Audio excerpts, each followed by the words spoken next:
Namo tassa bhagavato arahato samma sambuddhassa. Namo tassa bhagavato arahato samma sambuddhassa. Namo tassa bhagavato arahato samma sambuddhassa.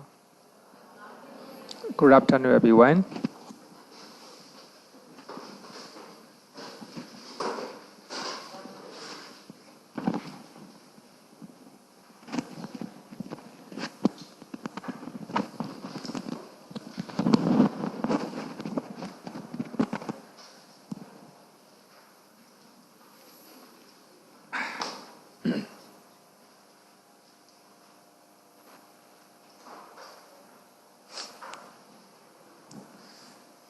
Last week we are explaining the 4 divine dwellings, right?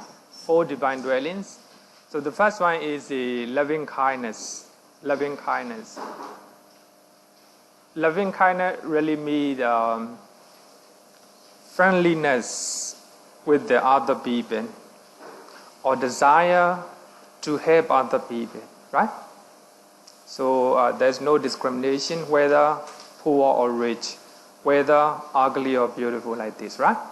So that is the loving kindness. In Theravada, we very often use loving kindness. In Mahayana, compassion, right? Actually, according to Theravada, compassion only to those who are suffering. So if you see somebody is suffering, somebody is in danger, so you have compassion in your mind, then you're trying to help them, right? Without any sorrow or unhappiness in your mind. So actually, loving kindness, compassion, all these are among the beautiful consciousness, right? So actually, the name of the Mendafata is the beautiful consciousness. But when you are unhappy, it's not beautiful at all, right? It became ugly when you are unhappy or when you have a sorrow or sorry in your mind. So actually, the moment you see all sentient beings who are in danger, who are suffering, then tender feeling in your mind arises to desire to help them, right? But by that time, there's no unhappiness in your mind, no sorrow in your mind, right? But you control your mind with the equanimity, right? Equanimity. So that one is a altruistic joy, mudita. This one was very beautiful mental state. Here, mudita actually means joy, right? Not normal joy. Appreciated joy. So it is a rejoicing in the happiness of other beings, of fame or other beings. If somebody is successful, accomplished, and promoted, and prosperous, and beautiful, so trying to appreciate, right? You are happy for that, right? If people are successful, you are happy. If you see people who are rich, so you are happy, you appreciate, right? If people are promoted, you appreciate. A very beautiful mental state. Normally, it's not really easy to have such a beautiful mental state. So only if we have a mindfulness and equanimity. Sometimes, if our colleagues are promoted, right, we cannot appreciate, we cannot congratulate, because we don't have this one, right? Altruistic joy. So any type of happiness or success, if you see people who are successful, promoted, happy, and you also rejoice and appreciate their accomplishment, their success, right? You don't have even the slightest wish to reduce their happiness in your mind, right? So actually, this is a mental state, right? So we are now studying mental state, but So the Buddha talked about 3 types of loving kindness, right? Body loving kindness, verbal loving kindness, and mental loving kindness. So what we are now studying is mental one.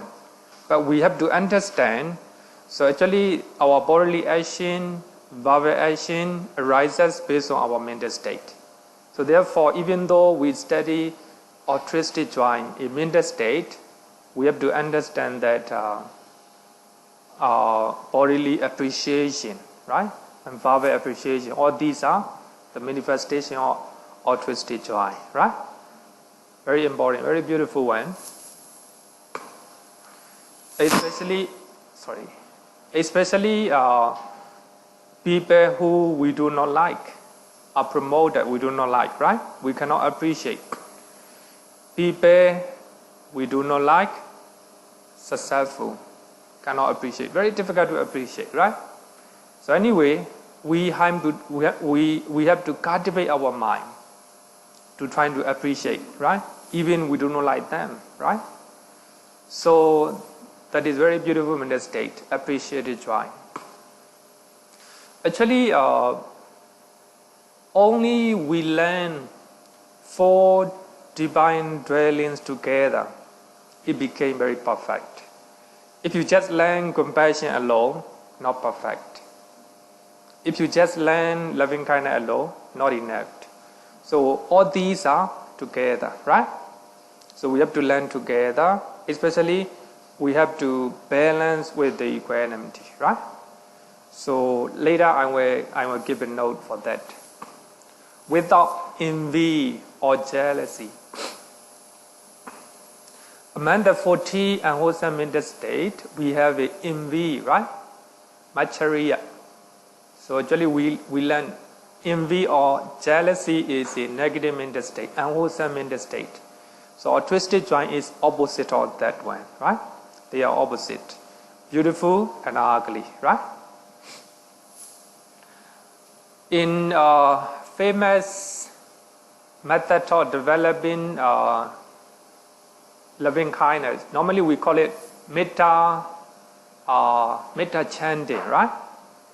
So chanted by Malaysian vocalist Umiyi.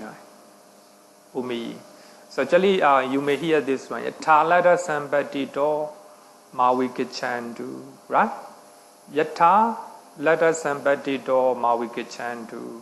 This is a not loving kindness, it is a altruistic joy, right? But normally, so therefore when we talk about Karaniya Metta Sutta, it's not just about loving kindness, it's all, right? Full. So even though we are chanting, we are reciting metta chanting, it's not about just loving kindness.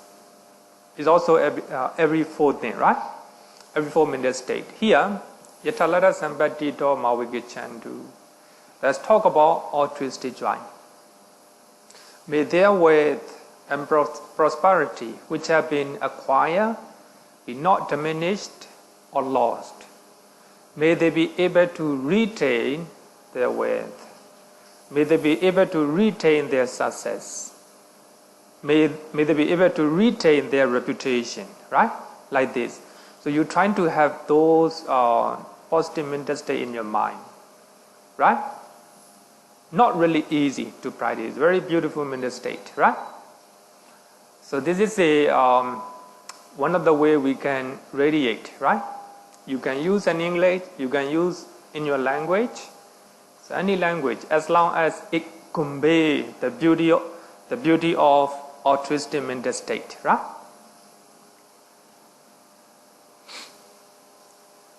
The opposite of altruistic joy, the liberation of the mind by altruistic joy is the escape from discontent.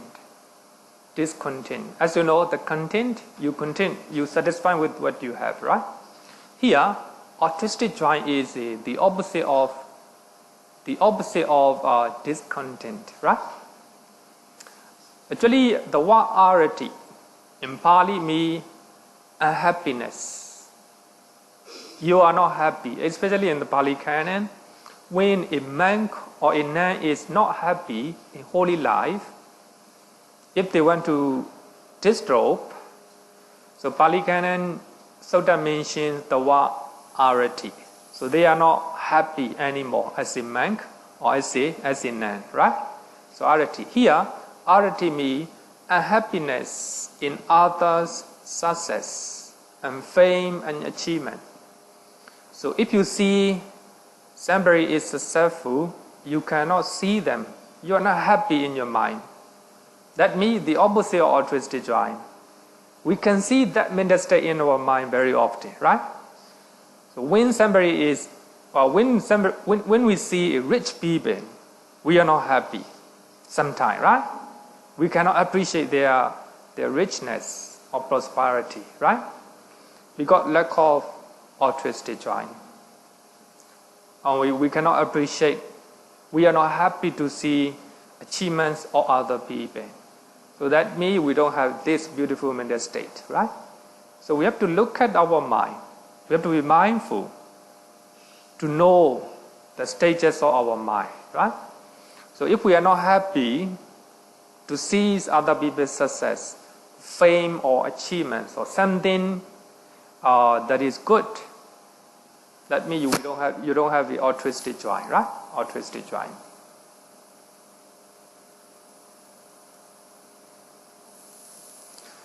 So mudita is generally translated as a sympathetic joy. You have a sympathy, right? You like joy and happiness. Also, you have sympathy that other people also will like it, right? Then altruistic joy, appreciative joy, and shared joy. You share. So when you see other people are successful, you share with them, right? You share with them. It succeeds when it makes jealousy and envy subside. So if you can remove jealousies and envy in your mind, so you are successful to cultivate altruistic joy, right? But you have to take care that sometimes it may arise biased gladness. Biased gladness. Actually, that is the nearest enemy of the altruistic joy. Far enemy, the distant enemy is a jealousy, right? It is quite clear that if jealousy arises in our mind, it's the enemy of altruistic joy. We have to know it at once, right? But sometimes, if somebody is successful, if somebody is rich, right? Suppose somebody won a 2.5 million lottery. Your friend, right? Suppose your friend won 2.5 million lotteries. Then you had it. And you're very joyful, right? Joyous in your mind. Thinking that he will give me some money. Expectation with the expectation, right? Your joy is not pure. Mixed with the expectation, right? We can call it biased gladness. It's not pure. It's not pure. You can rejoice. You can congratulate your friend, right? By having a lot of money, right? But if you have, you feel happy and you feel rejoice, thinking that, oh, he will give me some money for my business, right? Then later, your friend ignore. Actually, even pay attention on how to say, turn blind eye, right? Turn blind eye to you. Then you feel upset. Anger in your mind. Anger may arise in your mind. So therefore, such biased gladness is very the nearest enemy. Very nearest enemy, right? So you cannot notice. You cannot notice. Sometimes you try to educate your children. If your children have a lot of improvement or want to say, he get a higher degree, right?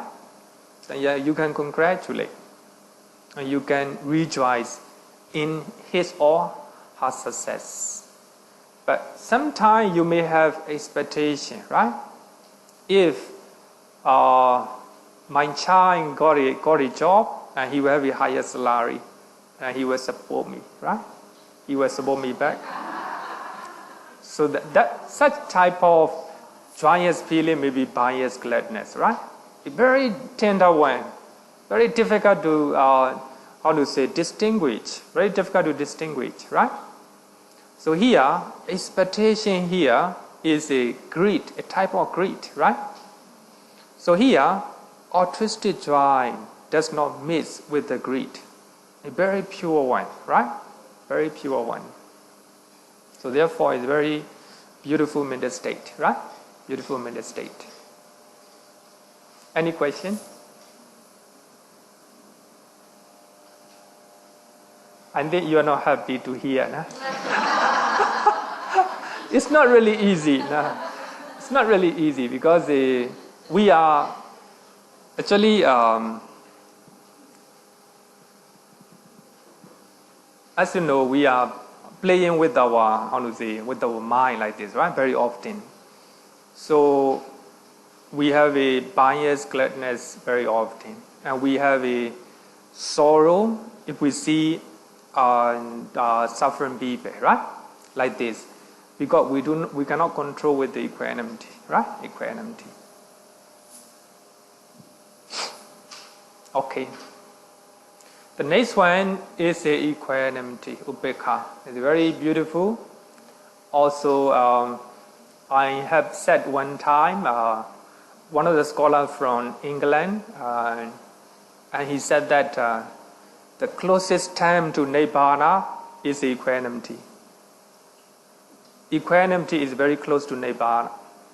Actually, sometimes what the Westerner talk about, what the Western people talk, sometimes is very enlightening, because they are not from the Buddhist background, so they can see Buddhist teaching from outside.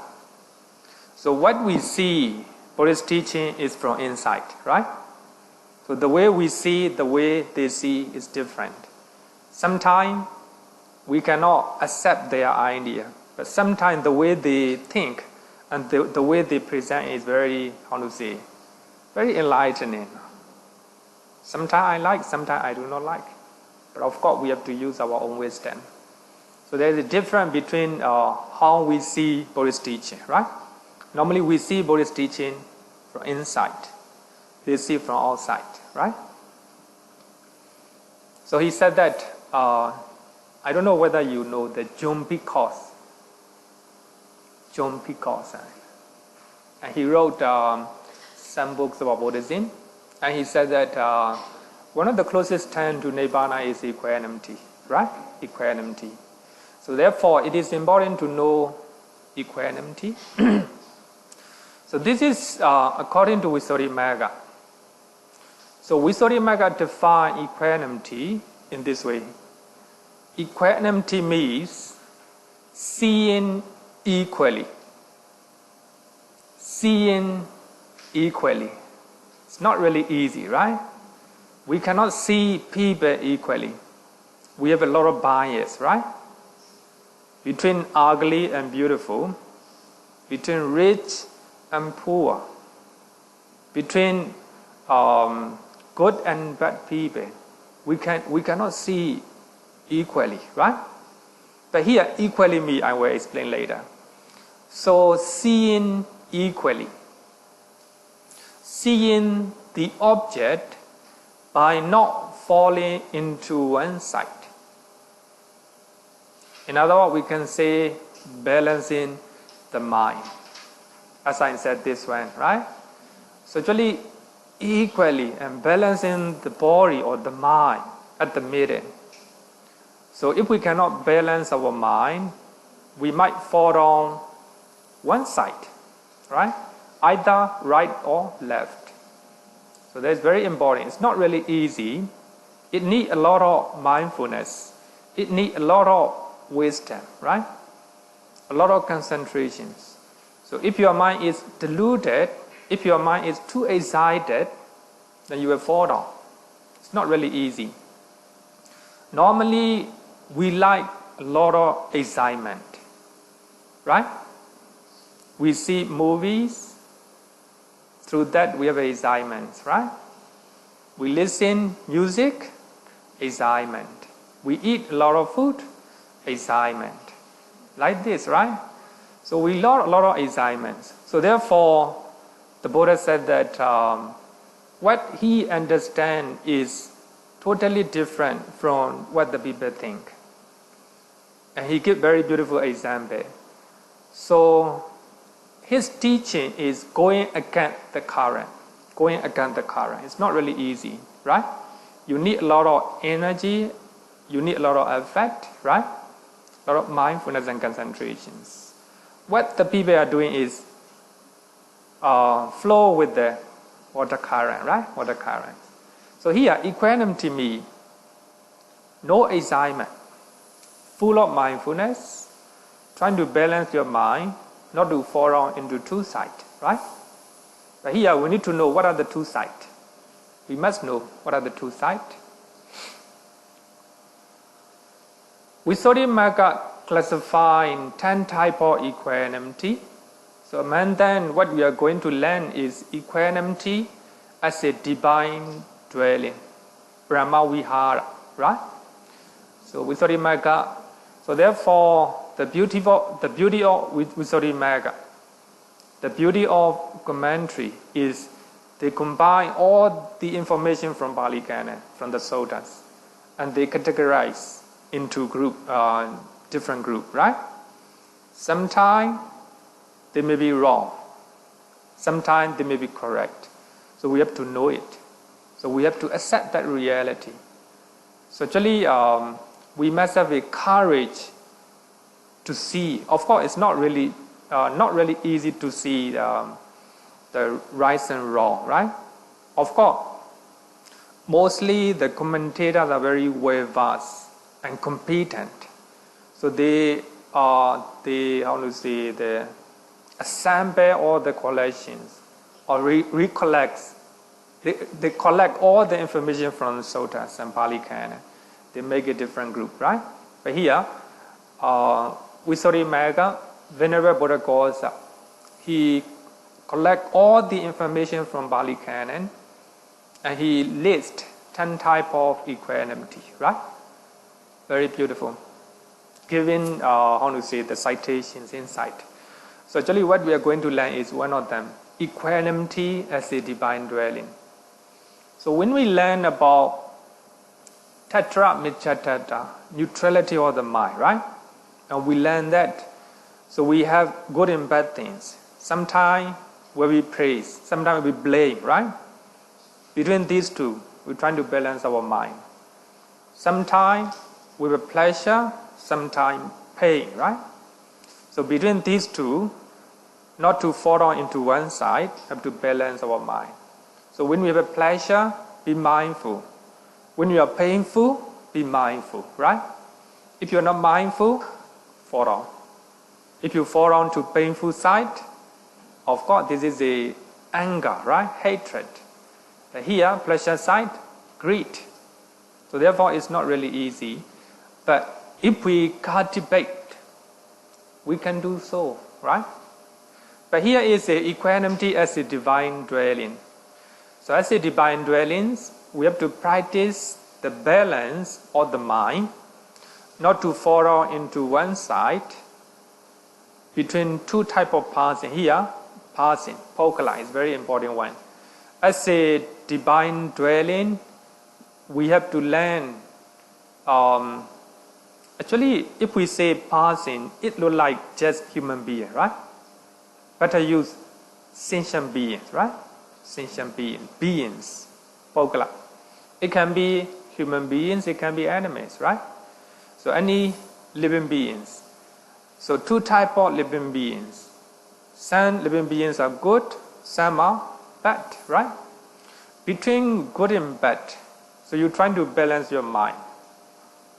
So as I said earlier, you are sharing food what you have, right?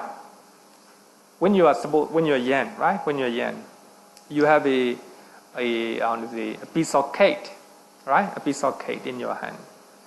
Sometimes, normally we are biased, right? We just share to someone we love, right? We give more.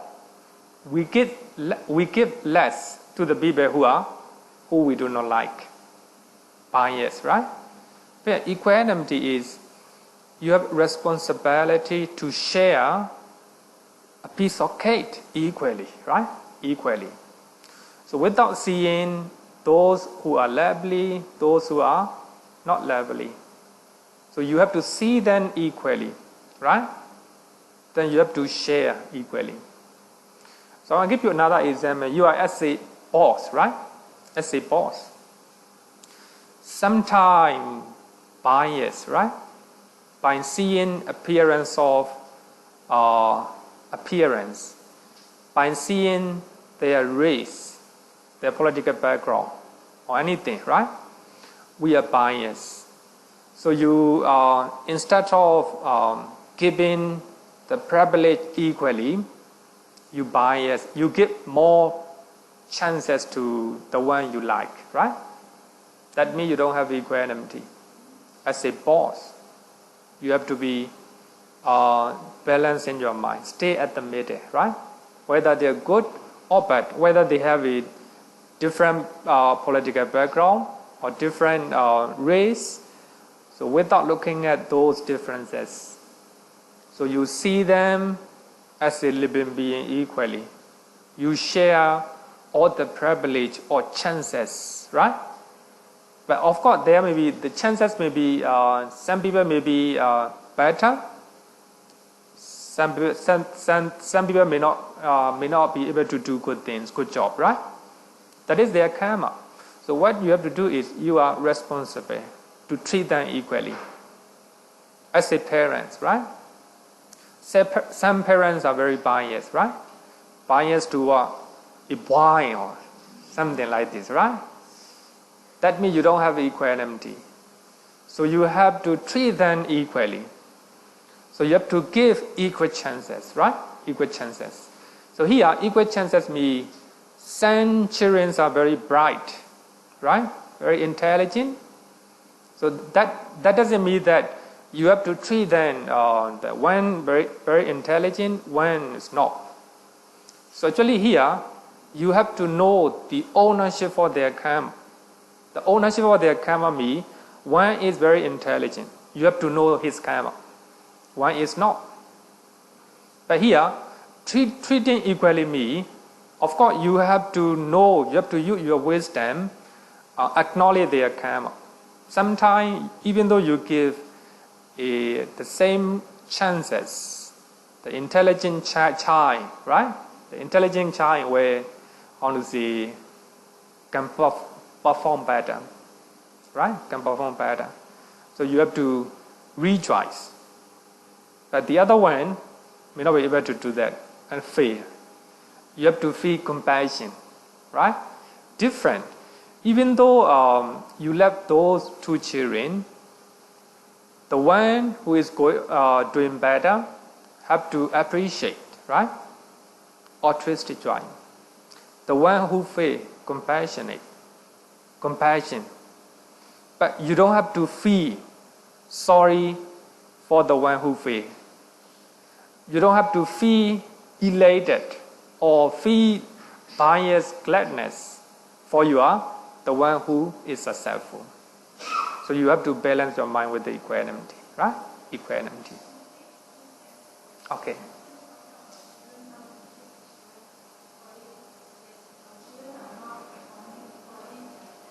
Yeah.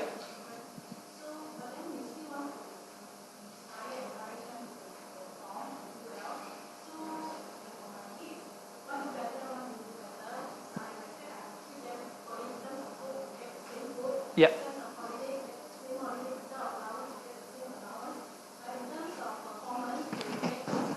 Different.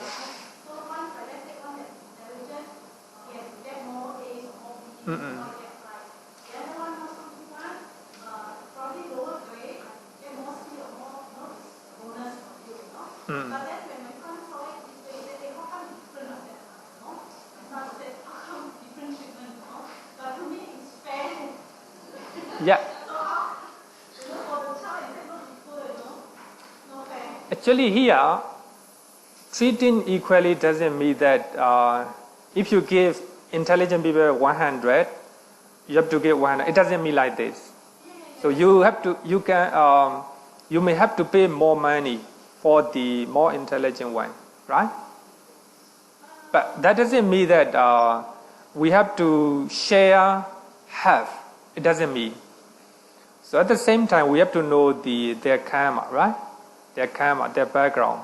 So we have to know that. So this kind, this son is very intelligent. So you have to support more, right? To have more success. But for the one who is not intelligent, you have to compassionate to them, right? You have to explain until they understand, using your compassion, right? Using your compassion. So here, equally, you do not bias toward the one who is intelligent. Regarding with, suppose, how about the sharing food, right? Providing food. But regarding with the food, have to treat them equally, whether they are doing good or doing bad. But regarding with the education, of course, you have to give more opportunity for more intelligent one. That doesn't mean you are not biased. You understand the ownership for their karma, right?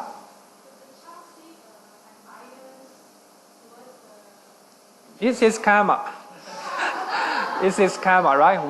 We also acknowledge that one as well. So even though your children see your bias, you have to accept it. This is his point of view, right? But what you have to do is you have to trying to explain, right? The reason why you do that. But of course, sometimes they may see differently.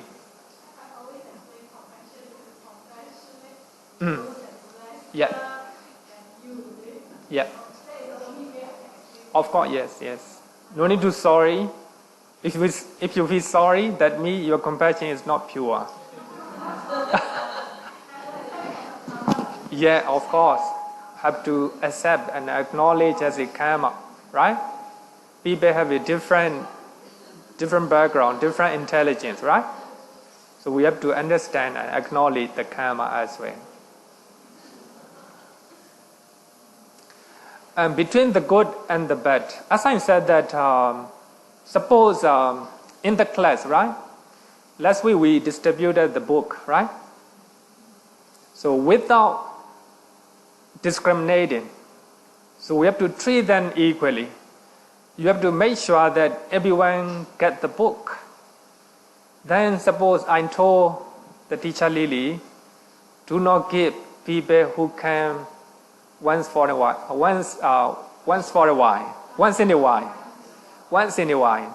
and look at the attendance sheet and do not give the book for those who can once in a while. Huh? That means we have enough book, right? Of course, if we do not have enough book, and we have to make sure that only for those who are doing well, right? Doing serious. Actually, before we start class, I told the class that for the time being, we'll give after 1 month, right? We give the book, right? Actually, for those who can within 1 month, they are serious, right? So we give the book. But last week, we are still waiting. Now we have less people. So we have enough book, right? So therefore, I told them, we can share the book right now. We can give away the book. Actually, it's not bias, right? It's not bias. We are using our wisdom that we should give this book this special book only for those who are studying seriously, right? It's not a bias, right? It's not a bias. But here, equally right now you came, right? So on that, last week you came here, and some of you may not come. But we have to treat them equally, right? Equally, whether they can once in a while or whether they can every day, right? We have to treat them. For those who do not get the book, you can get, right? After the class, we stay with them.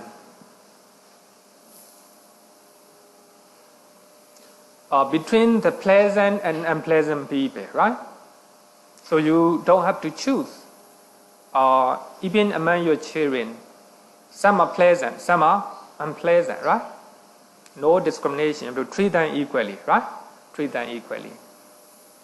Superior or inferior, the left or the unleft, the ugly or the beautiful. The beautiful. So you have to treat them equally. Otherwise, you cannot balance your mind, right? It's not really easy because our natural tendency is bias, right? When we see a person, bias.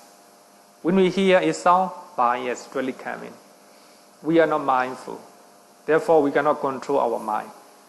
So automatically, almost automatically, it became bias, right? So therefore, equanimity is very powerful tool to control our mind. Without veering to either two sides, a good person or a bad person, or likes or dislikes. Sometimes we like some people, sometimes we don't like some people, right? So without veering to one side, so we're trying to balance our mind and try our best to wish them and to bring forth happiness and welfare of them. That is the equanimity, right? Equanimity. So actually, the main text of equanimity is trying to balance our mind, right? Not to fall into one side, good and bad, right?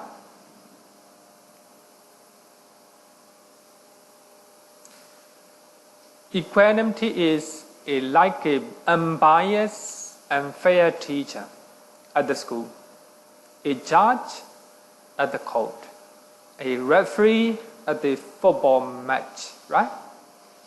The last one is very obvious, very clear, I think. So Singapore and Myanmar are playing football. The referee is Singaporean, right? But he is fair, without, veering to one side. He stays at the middle, right? Very fair. So actually, it's not biased, right? It's not really easy as a Singaporean, right? He likes Singaporean tea, right? So without bias, he trying to stay at the middle, balance his mind. Even though he doesn't like the other team, right? Trying to balance his mind, he do his job. He do his responsibility fairly. Equanimity is not really easy. So therefore, it looks like Nibbana. The door, the entrance to Nibbana. So when we look at the 7 factors of enlightenment, so the last one is equanimity, right? The last one is equanimity. So when you have equanimity, that state of mind, your mind is very stable, very, very calm and stable, just like a polished mirror. So you can see your body clearly, right? Because your mind is not shaking one side after another, staying at the middle, very steady, right? So that is a higher than concentration. Concentration together with equanimity, right? Sometimes with the concentrations, we cannot balance. Sometimes together with happiness, together with joy, right? So happiness and joy may be a source of biased mind. So if you have a concentration together with equanimity, then you can see everything clearly. The nature of your mind, the nature of your physical body, and everything. If you know that reality, attain Nibbana. So therefore, I think what Mr. John Pico said is really striking. I like it because it's very close to Nibbana, right? It is a doorway to Nibbana. So we have to cultivate to have equanimity in our life, right? In our life. Especially this class intended for Abhidhamma in daily life, right? So I think that, as I said that, so 52 minutes takes are the best to apply in our daily life, right? So the rest are not very, just for knowledge sometimes, right? Just for knowledge. So if we know 89 chetas and 52 minute factor, more than enough. You know Abhidhamma. You already know Abhidhamma, right? If you just expert that cheta and Cetasika, more than enough, right? The rest for the knowledge sake, right? For the knowledge only. Its proximate cause is seeing the ownership for karma of each individuals. Beings are owners of their karma. Sabbe satta karma saka, right? Sabbe satta karma saka. Beings are owners of their karma. Now Singapore poverty and Myanmar poverty, they are playing, right? But Myanmar poverty is doing better. The referee, Singapore referee, and he knows that the owner of their karma, right? He acknowledged, what the Myanmar poor players are doing, right? So he acknowledged that, and he knows the beings are owner of their karma. Suppose Myanmar poverty win, no moving, no sadness here. He accepts the karma, right? Accept the karma. So that is beings are owner of their karma. So we can take two children, one intelligent, one is very not intelligent, right? Between these two, so you acknowledge the owner of their karma. Because their past karma, one is intelligent, right? Knowing that, so you treat them equally. One ugly, one beautiful. So you treat them equally, right? You treat them equally without bias. So you know, acknowledge that this is their karma, right? This is their karma. So that is a equanimity. This is a proximate cause. So if we know the ownership for their karma of each individual, it's easier to practice equanimity, right? Equanimity. So therefore, as I said that if we are blamed, right? If we are blamed, so we are angry, right? We are angry. We cannot control our mind. We cannot accept ownership for our karma. So we are to blame because we have done something wrong, right? So we cannot accept our karma. So therefore, we cannot maintain balance of our mind. That is lack of equanimity, right? Lack of equanimity. And suppose if we have praise, right? If somebody is praised, you cannot congratulate or you are not happy for that. Because you do not know, you cannot accept ownership for his karma. He's doing well, right? He's doing well. Because of that, he have a lot of praise, right? So you know the ownership for his karma.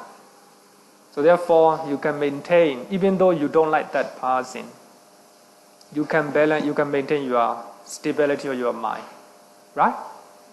Not moving, no feel angry. And you can even acknowledge or altruistic joy, right? So that is the power of equanimity. So therefore, equanimity is very important to understand. Any question? No question. Okay, let's go. It succeeds when it makes likes and dislikes subside. So, without thinking that you like that person or you don't like that person, you do your responsibility, right? You do your responsibility without bias. So if you can subside, like and dislike.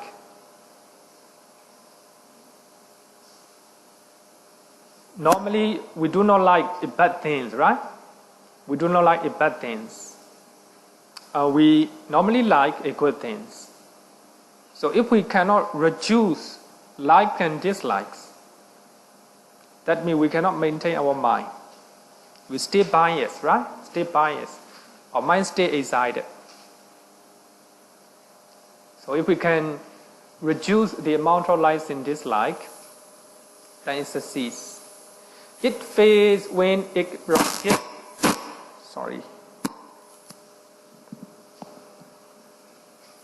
So it fades when it gives rise to the indifference in the sense of unconcern for other beings. That's very important one. Very important one. Suppose many people are suffering in front of your eye, right? You are indifferent. You feel nothing. Your mind is not shaking. That is not real upekkha. Indifference in the sense of unconcern for other beings, right? Other beings. That's very important. So,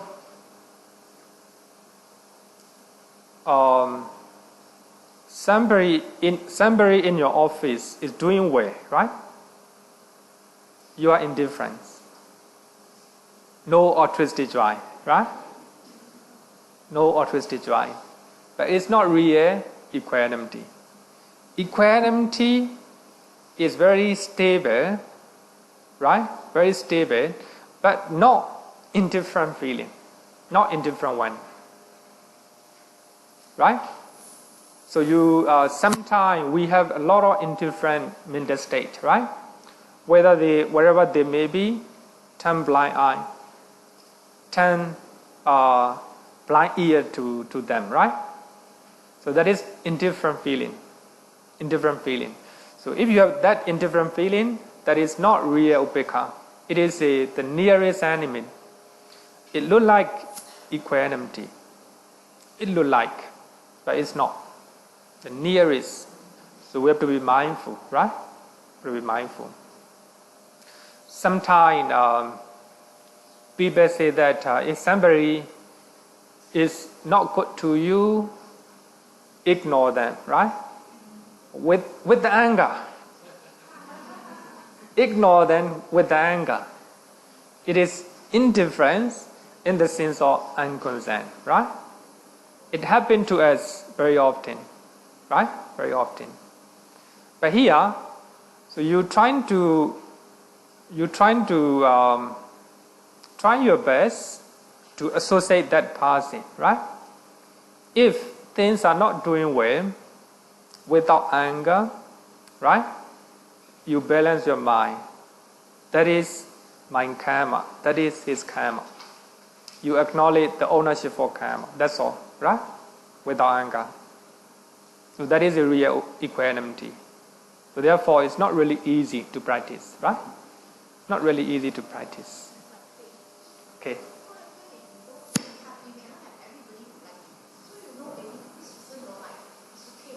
Yeah, of course. So therefore, here we have to differentiate. You try your best, right?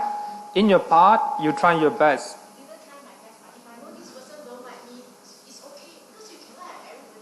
Of course, yes.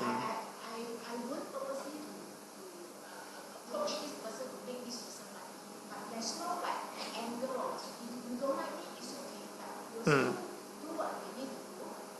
So How about there may be a time that you have to associate? again, we'll still associate. Ah. It's just that I will take the extra steps to approach this person, to make this person right. In come to working wise is fine. We have to work this, we have to work, but it's okay. If you don't like me, there must be a reason for not liking me. So be it, it's okay. Okay. But we still come to work, we'll still work. If we need to liaise with each other, we'll still do. Yeah, that is equanimity. That's equanimity. I'm a little bit confused with the indifference. I still cannot see the Indifferent feeling me whether suppose that person is in trouble, but she need your help, right? If you indifferent to that person, you don't have compassion, right? That's not real equanimity. But normal time is okay. But if he has a problem, a lot of problem, right? She need to solve. You need to solve on behalf of her, but you indifferent, right? Turn blind eye, turn blind ear, right? That is the indifference. That is indifference. The other time, okay. Suppose that person you do not like promoted, and he became your boss, right? Your boss. What happened? What happened? So you have to, how to say, congratulate. No jealousy, no anger. Sometimes, of course, sometimes we have an indifferent feeling, whether he is my boss or I don't care, right? I don't care. It's indifferent, right? Indifferent. And yeah, these are very beautiful mental state. A very subtle one, right? Subtle one. So therefore, the Dalai Lama said that actually the mental states are too subtle. The teachings of the Buddha are too subtle that we can differentiate between hatred and anger. He used hatred and anger. We can practice anger without hatred. We can practice compassion without attachment. Right?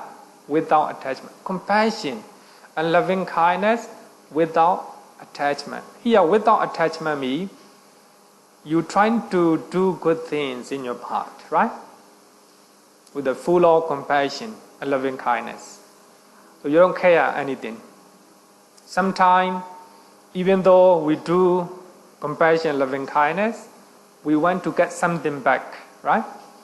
It's not a real one. It's not a real one. So therefore, it's not really easy to understand, even to practice, right? Even to practice.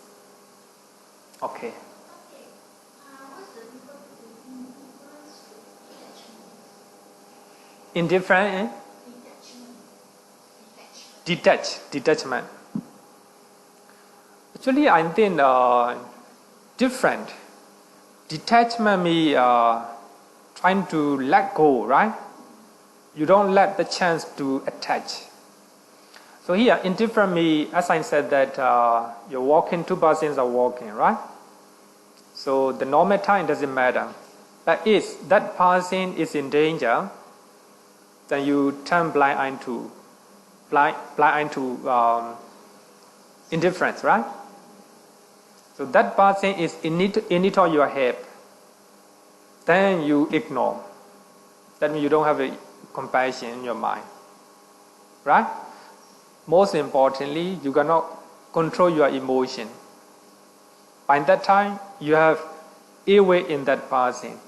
Wherever it may be to that person, I don't care. That is indifference, right? Indifference. So actually here is a detachment is a what we call it in Pali is a aloba, right? No attachment. No attachment, no greed, right? No greed. And because of detachment, so your compassion and loving kindness became pure and altruistic joy, right? So as I said earlier, so your friend won a 2.5 million, right? 2.5 million lottery, right? Then you have altruistic joy. You are happy, but no attachment. You will get something from your friend. So if you think that you will get something, you have thinking that my friend will give me something because you have a lot of money right now, right? If you have such thought, you are altruistic joy. Your joy is not pure, right? Deluded. So that means no detachment. So only your joy toward that person is pure, no expectation, right? There is altruistic joy with the detachment. No attachment, right? No attachment. Very subtle one, very subtle one. Okay.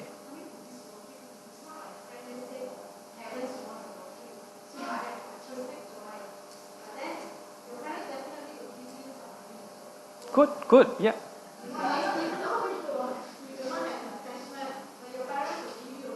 Good. Actually, here attachment here means attachment. Sometimes the material things are different, right? You may have material things, but no attachment, right? No attachment. But here attachment may be different level, right? I have explained very often. So you have to understand that one, right? Okay, let's go. Different functions of 4 divine dwellings. Loving kindness. So when we practice loving kindness, so loving kindness is suitable for those who have much ill will or hatred or anger. For those who have a lot of anger and hatred and ill will, we should develop loving kindness, right? Visuddhimagga gave example of a mother who wants her child to grow up, right? Actually, this is just example. Actually, in the world, the mother's love is greatest, right? So the mother loved her son, and he wants her child to grow up. So that is the loving kindness, right? For those who have cruelty or the thought of harming in our mind, should practice compassion. It is like a mother who wants her sick child to get well. Sometimes your child feeling sick, right? And ill. Then you wish and you try your child to get well as soon as possible, right? That is compassion. That's compassion. Altruistic joy is suitable for those who have much dislike toward success of other people, right? An accomplishment of other people. If you have a lot of jealousy, trying to practice altruistic joy, right? So here, practice me, we use it cultivation or development. Here, development or cultivation is nothing but meditation. So we have to cultivate those good habits, right? So then only it became our habit. It is like a mother who wants her dead child to be prosperous. The mother wants their son to be prosperous and to be rich, to be successful, right? So in her mind, she doesn't have any jealousy, right? If her son became prosperous, became millionaire, no jealousy in her mind, right? No jealousy in her mind. So just like that, we have to treat all sentient beings like that. The last one is equanimity. Suitable for those who have lust or attachment, right? Attachment. Just like a mother who does not bother about her son who is successful in his business. Her son is doing well in the business. So she no need to care anything, right? It's not indifferent feeling. Of course, she left her son, but her son is doing well in the business. No need her help, right? So therefore, it's equanimity. So some parents are too, they interfere, right? Interfere a lot. So therefore a lot of problem. They don't have equanimity. Suppose if another example is like this. So when the children is very young, right? The mother have full of love and compassion, full of love, right? He trying to raise and educate. So when the son is seriously sick, she have full of compassion, right? So she want her child released from that suffering. Then when her child is doing well in the school, a lot of high grade, right? Higher level, and finish high school and university. So she feel altruistic joy in the success of her son. Later, her son get married. So if the son get married, no, you don't have to interfere, right? By that time, you have to practice equanimity. You're trying to balance your mind. Your son, you no longer belong to your son 100%, right? The owner of, how to say that, the daughter-in-law, right? Became owner of daughter-in-law. So by that time, if you cannot control your mind, if you cannot balance your mind, a lot of trouble, a lot of problem will arise, right? A lot of problem will arise. So therefore, so mother-in-law and daughter-in-law, not easily, right? Not really easy to go well, right?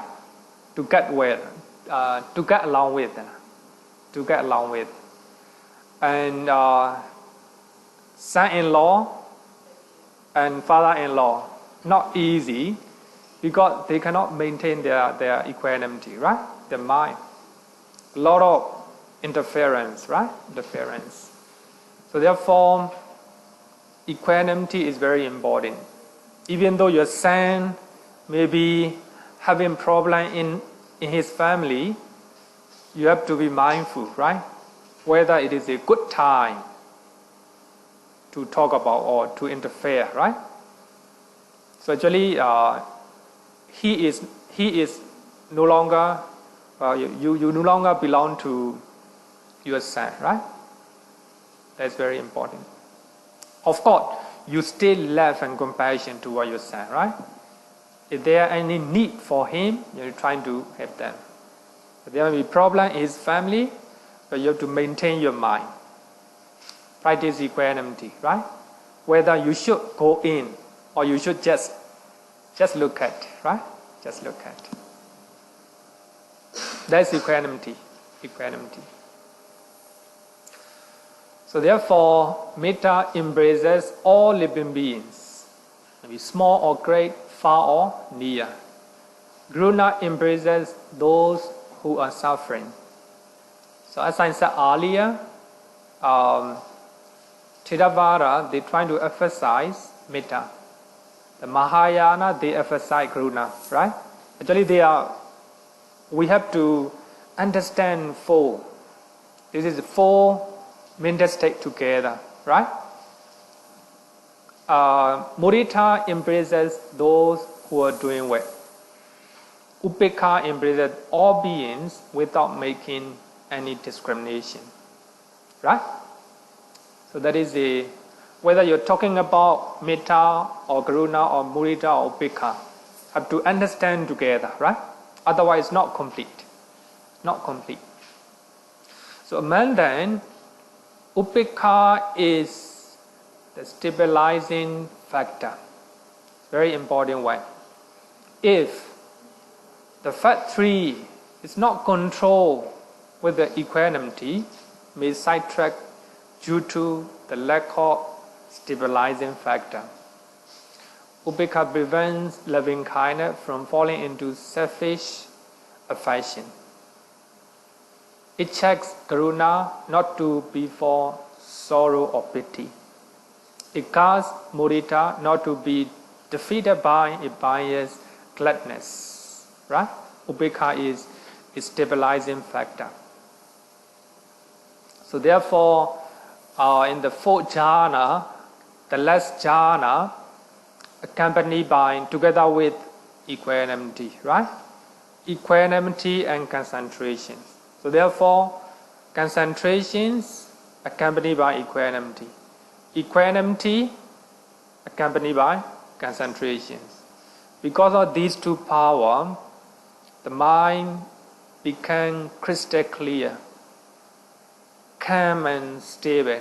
So therefore, just like we can see a stable pool, right?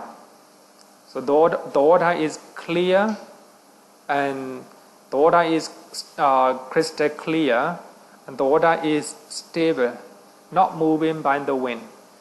Then we can see inside the pool, right? Everything inside. The stones, the leaf, how to say that? Everything inside, right? You can see very clearly. So actually our pool is shaking all the time. We are full of dust and the water is not clear, right? So therefore we cannot see inside the pool very clearly. So equanimity is very important. Before you attain Nibbana, equanimity is the door, right? Any question? No question, let's go. So the last one is the faculty of wisdom. What we understand about wisdom? The faculty of wisdom. The faculty of wisdom is the understanding things in their true nature. It is the opposite of delusion. Opposite of delusion. So here, if we talk about wisdom, we have to understand that we are learning teachings of the Buddha, right? We are not learning other subjects.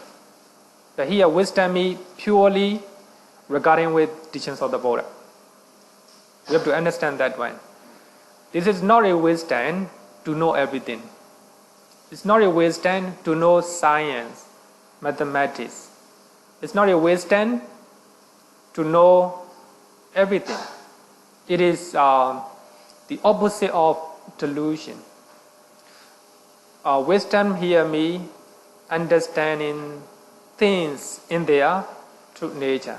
So here, the theme is mental and physical phenomena. Nama, Rupa. Only Nama, Rupa, right? Only Nama, Rupa. It is the opposite of delusion. If you understand delusion, you understand wisdom. They are opposite, right? So I hope you have learned what is a delusion, right? Maybe you may forget. So anyway, here, understanding wholesome and unwholesome deeds. You understand killing as the unwholesome things. You understand telling lie as a unwholesome speech, right? So that is wisdom. That is the basic wisdom. Normally, it's really easy for a good Buddhist. We must understand the first one.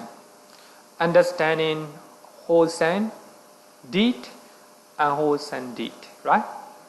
Telling lie is unwholesome. Telling the truth is wholesome one. So you have to understand wholesome as a wholesome, unwholesome as a unwholesome, right? That is wisdom in Buddhism. That is wisdom. If you do not understand killing is not good, opposite, if you think that killing is good, then it's moha, right? They are opposite. Knowing is wisdom, not knowing is a delusion, moha. So if you have the first wisdom, you are eco-Buddhist, right? Not only knowing, but also fully accept it, right? Fully accept it. Sometimes we want to justify. We cannot avoid telling lies. We want to justify, right? So that means that you cannot accept 100%. Not only understanding, you have to accept it, right? Any type of telling lie is not good. Not good, not good. No justification at all. Any type of killing is not good. Even you're killing mosquito, right? You cannot justify. But of course, different level of effect, right? If you kill people, big. If you kill elephant, big. I want to say the effect is much more bigger. If you kill mosquito, smaller, right? Smaller. Of course, you can do like this, but still, it is an awesome deed. No justification at all. Killing your enemy, killing for those who are believing different religion, is good. If you justify like this, it is moha, right? Any type of killing is an awesome deed. So if you understand the first wisdom, and if you fully accept it, you are ego-Buddhist, right? Ego-Buddhist. Sorry? Any type of killing. Any type of killing. Even the soldier, sorry to say that, right? Whether they want to follow Buddhism or not, it is up to them. Even though any type of killing is not good, in Buddhist country, we encourage the soldier.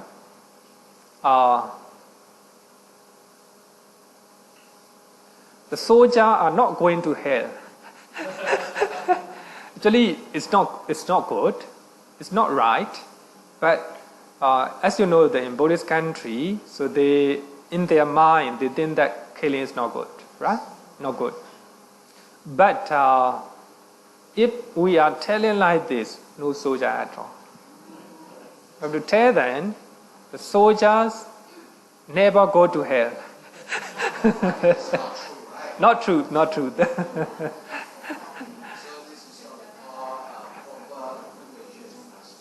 Propaganda, huh? Propaganda, right?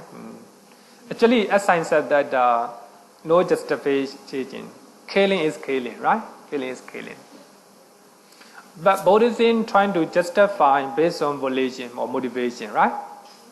No motivation, sometimes we kill insect or something, and without motivation, it's not a killing, right? Sorry? No justification. The arahant. No. Actually, in Dhamma commentary, the Buddha was on his arms round. The children are trying to kill snake. The Buddha told them, everyone doesn't want to die. Keeping that sympathy, empathy in our mind, we should avoid killing. So you see some animals who attack another human being who doesn't sorry, I cannot kill. Yes. That's a very. As I said, that different level of defilements, right? Different level of anger or fear in our mind. I will give you another example. One monk was beaten by a snake in the forest. So the other monk report to the Buddha, and the Buddha taught to the monks, all the monks, I think that you do not develop loving kindness toward those enemies. So the Buddha encouraged them to develop loving compassion, or to radiate, or to chant, or to develop loving compassion. Right? So what I want to say is no justification. Even the snake, right? Trying to kill or trying to bite you. But if you have a 100% loving compassion, you will, even you are dying, no killing, right? No killing. It's not really easy, of course. It's up to us. It's up to us. We have to choose it, right? We have to choose it. Okay. Okay. Okay. Sorry? Okay.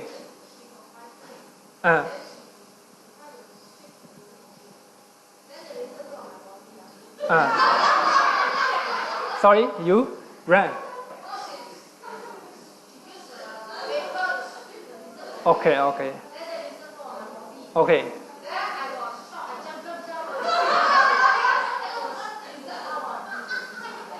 You step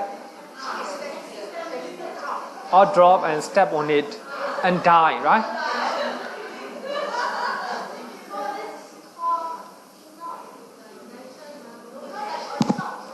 I think we have to decide based on intention or motivation, right? Actually, you trying to shake your body, and you kill the lizard unintentionally. Yeah. If you don't have motivation or intention, not really killing, right? Not really killing. So therefore, motivation is the most important, right? So actually, there's the So second one is the understanding the Four Noble Truths in conceptual level or intellectual level. If you want to become a better Buddhist, trying to understand Four Noble Truths, at least intellectual level. Intellectual level. Hear me. Intellectual level, hear me. We are learning the Dhamma, right? You know it. You know it, right? What are the Four Noble Truths? That if you know it, so that means it is a wisdom, right? It is a wisdom. It's not really easy to know the Four Noble Truths and to understand them, right? We need to learn from the book, from the talks, and you have to think over it in your mind, right? So then only you will be fully understand, but conceptually or intellectually. So this is second level. And the last one is understanding the Four Noble Truths in actual level. That is the understanding of Sotapanna, Sakadagami, Anagami, Arahant, right? So this is the wisdom, the higher wisdom, of course. So we have a three level. If we classify in three levels, knowing wholesome and unwholesome deed, knowing the Four Noble Truths intellectually, from the book, from the talk, then actually, if you understand actually, that is the real wisdom, right? Real wisdom. So if we talk about, we have a three characteristics, right?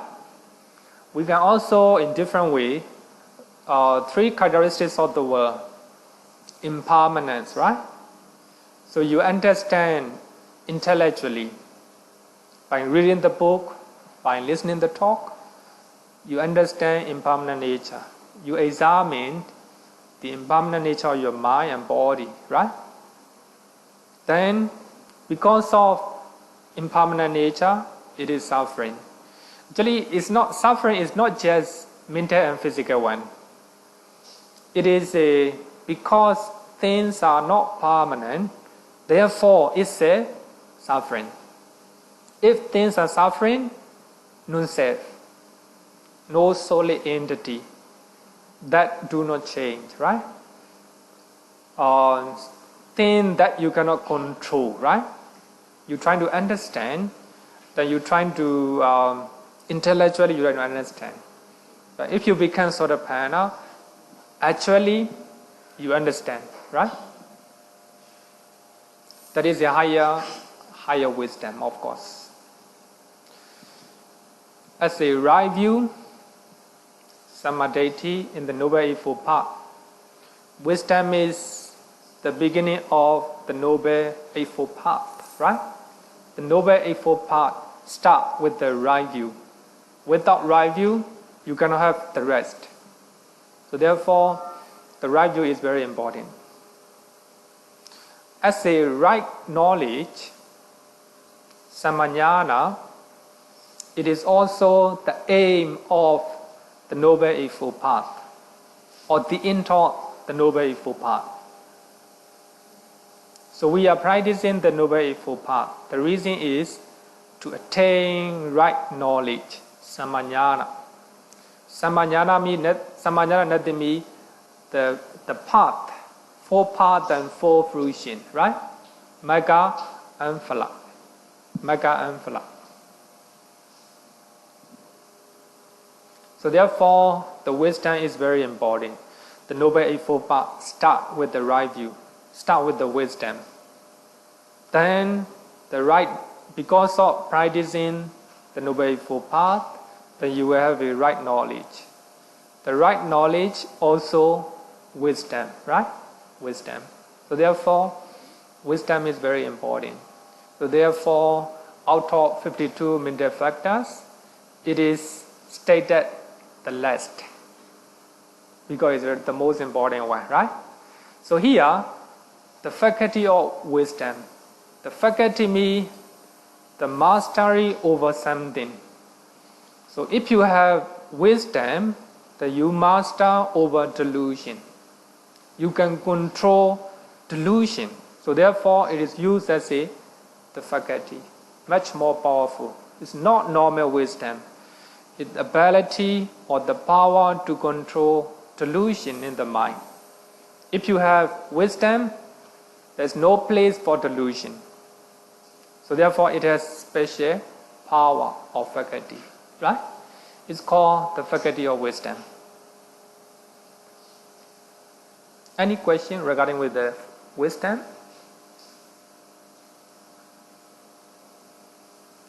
Okay. Now we have 52 mental factors. So the first one is command to the others. We have 30 command to the others, right? So here, command to the other. Other means Chaita. If Chaita is good, the Cetasika, mental factor, is good. If the Chaita is bad, the mental factor also bad, right? Command to the others. This is a literal translation. Bhikkhu body used as a ethically variable, right? Ethically variable. It can be divided into 2, 7 universes, and 7 occasions. So 7 universes means it associates with any type of chaitas, right? If you have a mental state in your mind, these 7 states come together. And occasion is sometimes some mental factor may not arise, right? Occasionally they will arise. So 6 occasions altogether, 30, right? And second category is 40 unwholesome factors, akusala cetasika, right? And third one is beautiful, 25 beautiful factors. So we have completed all. Among 25, the first one is the universal beautiful factors, 90, with 3 abstinences, and 2 the unlimitable, right? We have a 1 faculty of wisdom, altogether 25. So we just finished 52. We just finished study of Abhidhamma. If you expert those 89 chaitas and 52 mental factors, More than enough. So you can come next week for the sake of knowledge. But of course, if you study well, you have a better understanding. Better understanding. The reason is we learn wisdom. How many Cheta does associate with? Like this, right? We have to understand. Regarding with Vitaka, right? The thought. How many Cheta? So if you study carefully, you have better understanding, right? Better understanding. Before we learn about associations, I think I want to go back to Cheta a little bit, right? Cheta a little bit. I hope you study the 89 Cheta, right? I think trying to understand, because it is a if you understand 89, you will have a more clarity in Abhidhamma, right? Abhidhamma.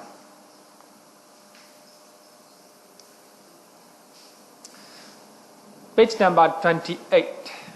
Page number 28, and we have a 89 or 122 Chetas at a glance, right? So we have a 81 mundane Chetas, and we have a 8 supramundane Cheta, right? Among 81 mundane Cheta, we have a sin-sphere, 54 sin-sphere Chetas. So these 54 are connected with the senses. Those consciousness arises based on the senses, right? You see something, and those Cheta will arise. You hear the sound, those Cheta will arise, right? So therefore, sense sphere Cheta.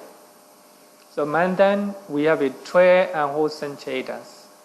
Among 12, 8 greed-rooted Cheta, 2 hatred-rooted Cheta, and 2 delusion-rooted Chetas, right? And we have a rootless Chetas. Here, actually we have explained that rootless means we have a 6 root, right? Lobha, dosa, moha, and wholesome root. Alobha, adosa, amoha, wholesome root, right? The moment those rootless Cheta arises, there is no wholesome or unwholesome. We cannot call wholesome or unwholesome, right? So therefore, rootless Cheta, 80. 7 unwholesome resident, 8 wholesome resident, and rootless functional resident. Altogether 80. But here you can see the number of the counting system. Because we already use the counting system 1 to 8, right? The greed-rooted Cheta 1 to 8, like this, 1 to 8. The hatred-rooted Cheta 9 to 10, 9, 10. So when you learn association of mental factor, so you have to know this one, right? And even you don't know this one, I think it's still okay. If you know, much better. Rootless Cheta, 80 root Cheta, 7 unwholesome resident from 30 to 90, right? 30 to 90. So Bhikkhu Bodhi will explain with the numbers, right? If you know the number, you should know what consciousness he's referring to, right? 8 wholesome resident, 20 to 27. Then rootless functional, 28 to 30. So if we combine unwholesome Cheta and rootless Cheta, altogether 30, right? 30. Then we have a sin-sphere beautiful Chetas. But here, beautiful. We have to understand this one. So sin-sphere beautiful Cheta. If those wholesome resident functional consciousness arises in our mind, they are beautiful. They beautify our mind, right? Sin-sphere beautiful Cheta, 24. 8 wholesome, 8 resident, 8 functional, right? 8 functional. So up to here, altogether 54. So those are sense sphere. 54 sense sphere consciousness. As I said that those consciousness arises based on the senses, right? Senses. The rest, 5 material sphere, immaterial and supramundane, those are not sense sphere. They arises in the mind. Magga and Phalaccheda arises in the mind. Actually, the Nibbana is the object of Magga and Phala. So therefore, Nibbana is not a realm. Very important to understand, right? Nibbana is not a place. If you have Magga Cheda and Phala Cheda, you can experience Nibbana with your mind. With your mind.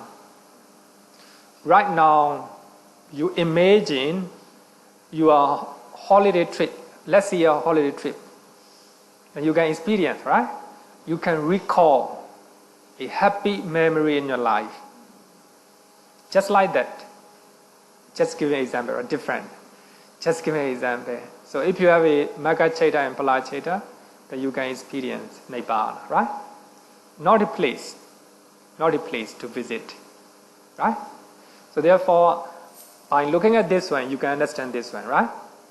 So the Magga and Phala, that experience Nibbana, that appear or arises in the mind. In the mind, not outside, right? Not outside. So therefore, among the 6 quality or the Dhamma, Pachata, Veditabo, Venyuhi, we can experience the Dhamma by ourselves, right? Individually. I cannot experience your Nibbana with my mind. You cannot experience my Nibbana with your mind. We ourselves have to develop to have Magga and Phala Cheda. So through Magga and Phala Cheda, we can experience Nibbana, right? So here, 55 material sphere Chedas and 12 immaterial sphere Chedas and 8 or 40 supramundane Chedas. Actually, they are not sense sphere. So that doesn't mean that means that we cannot experience with the 5 senses. We cannot see jhana with our eye. We cannot see Nibbana with our eye. We cannot smell, we cannot eat. Nibbana. You can quote this one, right? Given the reference this one, you understand that it's experience in the mind, right? The jhana, supramundane chetas have to experience in the mind, right? So therefore, when we learn jhana, so we learn that 5 senses totally shut down, right? The moment you attain jhana, no see, cannot hear. That means if you hear something, no jhana. You are not in the jhana, right? Like this, right? Like this. That means if you hear something, that means sense sphere consciousness in your mind. No jhana, right? No jhana. So here we have a 55 material sphere cheda, 5 wholesome, 5 resident, 5 functioning, right? 4 immaterial, 12 immaterial sphere cheda, 4 wholesome, 4 resident, 4 functioning, right? So the supramundane cheda, we have 8 or 40. So we have a 4 Magga and 4 Phala, right? 4 wholesome, 4 resident. Sometimes we need to multiply into 40 if we need to count jhana. If we do not need to count jhana, we don't need to multiply or enlarge. How to say? We just count as 8, right? As 8. So when we want to explain the jhana, we have to count 40. right? Later in the you will understand. So here you will understand that the path of street entry, 82, right? Once returning, 83. Non-returning, 84. Path of arrival, 85, right? These are numbering system. Then fruit of arrival, 89. Like this, you have to understand, right? This is page number 28. Next one, this one is not very important, it's a similar one. Cheta by plane. So we have a sincere plane, right? 54. And we have a sublime plane, 27. 27 is 55 material and 12 immaterial sphere, right? Then we have 8 supramundane. So altogether, 89. So the rest are the other subdivision, right? Subdivision. So here, in the note, I don't know whether you can see, I cannot see, right? You see the page number 70.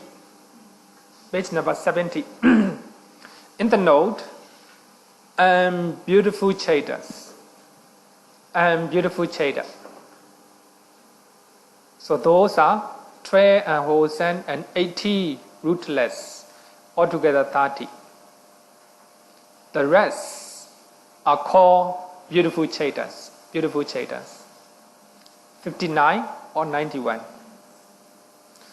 So 12 unwholesome and 80 rootless Cheta, these 30 are called unbeautiful. Actually, they are not ugly one, right? The rest of the Cheta are called beautiful Cheta. So akusala, unwholesome and rootless Cheta, they don't have a name. But I want to say that taking the 59 are beautiful Cheta. Therefore, the rest are termed as a unbeautiful Cheta, right? Actually, they are not ugly one, right? They are not ugly one. It's very important. How to say the Hasitopada Cheta, that one in the rootless consciousness, right? It arises in the minds of Arahant and the Buddha. Really beautiful, right? Really beautiful. So, beautiful Cheta doesn't mean that it's ugly, right? It just means that they are not beautiful Cheta. Then this one, page number 74, Jhana Chetas. So altogether we have 67 Jhana Chetas, 55 material Jhana Cheta and 12 immaterial Jhana Cheta and 40 supramundane Jhana Chetas. So I think if you see that chart very clear. Among the 55 material, 3 the first Jhana Cheta, 3 second, 3 third jhana, and 3 fourth jhana, and 3 fifth jhana. In the immaterial 12, there is no the first, second, third, and fourth jhana, just the fifth one, right? The fifth one. But in the supramundane, we have 8, right? 8 the first jhana, and 8 second, 8 third, 8 fourth, and 8 fifth jhana. So altogether we have 11 the first jhana, 11 second jhana, 11 third jhana, 11 fourth jhana, and 23 fifth jhana. So altogether 67. So I think you have to understand that one. Otherwise, difficult to understand association of mental factor, right? Any question? I think next week we'll go to association of the mental factor, right? Trying to go quicker. Because we want to study more how to say that, a better one to apply in our daily life, right? This is just for the on the deeper knowledge, right? Deeper knowledge. If you understand this one, good. But if you do not, if you have a difficulty to understand, stay acceptable. For those who are going to learn, who are learning in YMBA, trying to attend, because I will explain the reason why. That's very important. The reason why those mental factors do not associate with those kinds of consciousness, right? So if you know the reason why, clearer, right? For the YMBA students. Sorry? Yeah. The same book. Yeah. Okay, so we have an announcement anyway for a while.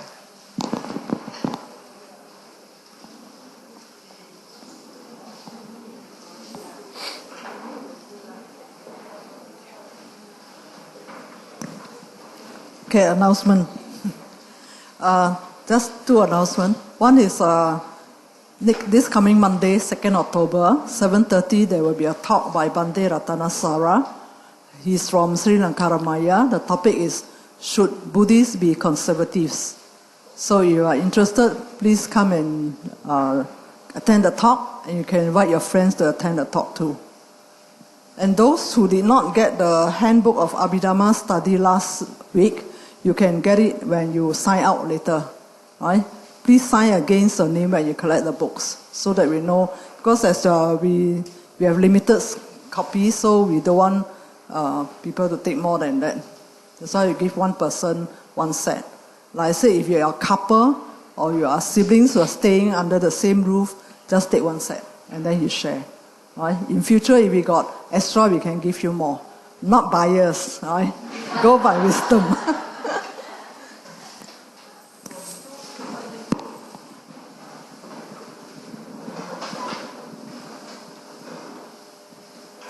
Yo vada tam pavaro manu Jesu sakya muni bhagava kattagicho paragato bala viriya samangi tam sugatam saranatamu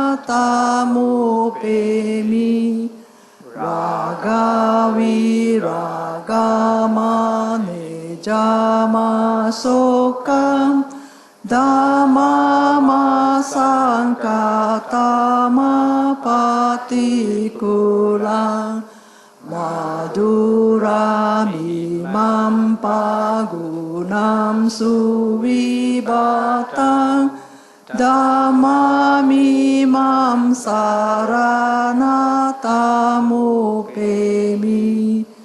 yata cadinama palamahu Chatusu suci supurisa yogesu Ataca pogala dhammadasate Sangamimam saranata mupemi. Sadhu, sadhu, sadhu. Thank you, Bhante. Okay.